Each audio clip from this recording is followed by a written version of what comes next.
Final chapter. The inherited form. Shiza was now gone, after giving me one final goal to strive for. Up to now, I had largely taken things as they'd arrived, fighting to keep my head above water. Now, though, I had a motivation to gather some intel on this demon lord guy. It was a job I readily accepted, but it was also a promise. And I'm a man who keeps his promises. Besides, I wasn't empty-handed. She left me with a few new abilities, the unique skill Deviant and the extra skill Control Flame. Oh, right. I ate for it, too, didn't I? He wasn't much of a match for me, but it turned out he was a tough character rated beyond an A, in fact. No way some snake or wolf could handle him, to be sure, given that none of their attacks could even phase him. It took a lot to make it past an A, and now I could see why. There was still a lot of research to be done on my abilities. But before that, there was something even more important I needed to check up on. That's right, transforming into an actual person. I ventured inside the new tent the hobgobs had set up for me, making doubly sure to have all visitors turned away before I closed the door. Hehehe. Ha ha. Ah ha ha ha ha. 3 levels of laughing, and then transform. It wasn't accompanied by any cool sound effects, but I executed mimic, human on myself nonetheless. But huh? Whoa, whoa, whoa. There was none of the usual black smoke I was expecting. What the heck? I thought, as I realized that my field of vision was only a little higher than usual. I had grown arms and legs, and my usual light blue shade had morphed into a flesh tone. I wasn't sure what had happened, but something told me it wasn't what I had planned. I didn't have a mirror on hand, which was a pain. But I kinda didn't want to admit it, but I actually was familiar with this form after all. It was from a long time ago, maybe 30 years or so. This was how the world looked to me back when I was still bumbling around in elementary school. Hang on a sec. I was too excited to notice at first, but there was one key difference. It wasn't there. My should have been newly born manhood, that is, which I was expecting to see down below. It wasn't there. What the hell? I internally shuddered as I took another close look at my crotch. It only confirmed the worst. It was smooth as the hypothetical baby's bottom.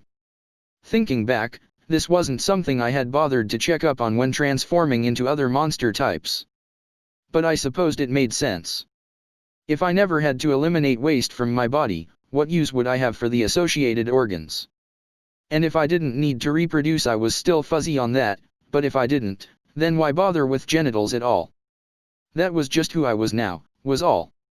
It was strangely convincing, even as it drove me into a deep sense of mourning. Suddenly, I was taken by an urge to touch the top of my head. I felt soft hair up there. It made me breathe a sigh of relief.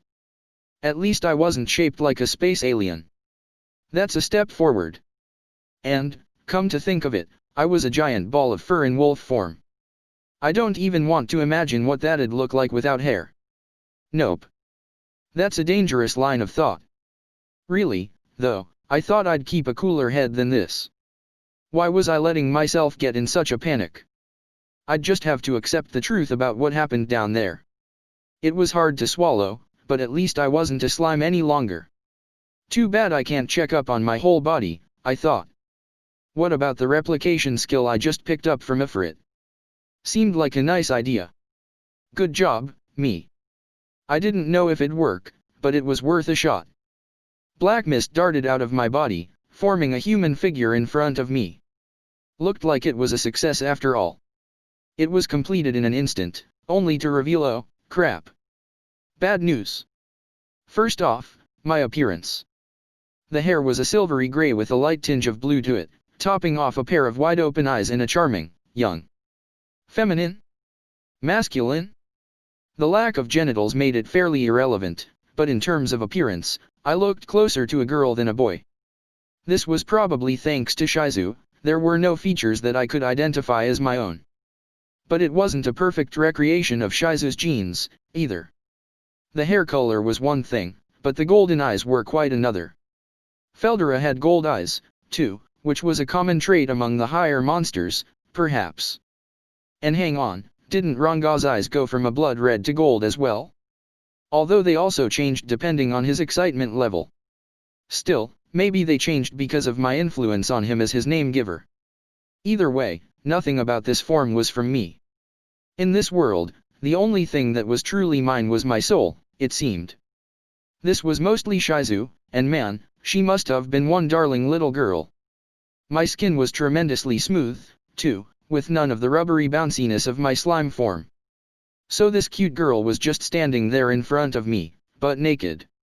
Not that there was anything that really required hiding, but it still presented certain ethical issues. If the police existed here, which they didn't, I'd be in serious trouble. But that face was cute. I had to hand it to Shizu. She was blessed with a lot of gifts. I wasn't too hideous when I was young, either, but nobody would ever describe me as beautiful, no matter how much I padded my memories.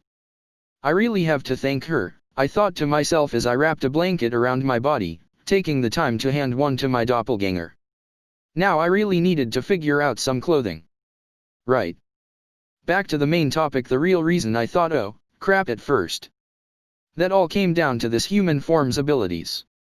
Something I hadn't considered with this replica of mine before actually conjuring it was that my enhanced thought processes allowed me a complete, real-time link with my copy. It and I were both me in a way there were no appreciable differences between us. If anything, Ifrit's replication skills couldn't hold a candle to mine. His copies were clearly imitations, but mine wasn't at all. Alright. Almost not at all. One big difference was my copy's capacity for magi coals. It held only whatever I cast upon it when creating it, although I was free to install more inside if I wanted to. I had a fair amount of magic to work with, so depending on the application, I could probably do a lot with it. The other issue was that, while Ifrit could generate 10 or so copies without breaking a sweat, my replication skills were so intricate and detail-oriented that a single copy was the best I could manage.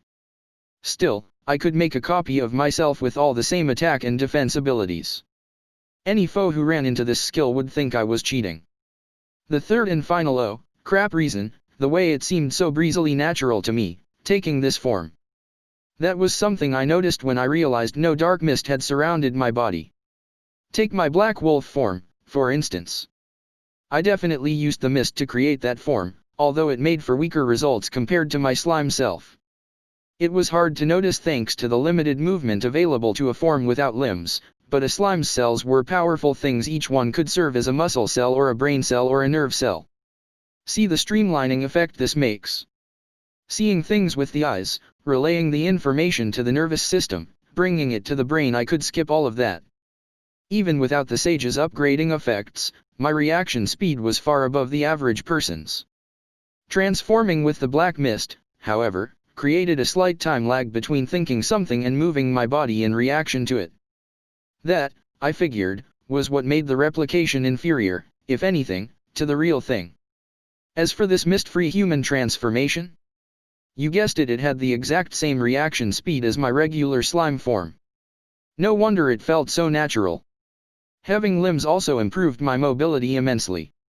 Even in child form, it was so much easier to get around than as a slime, although it tired me out more quickly. The biggest thing, though, was that the lack of black mist usage meant turning human cost me 0 magic. Talk about convenient. I figured I'd be taking this form for most of my future activity. It was time to try something else.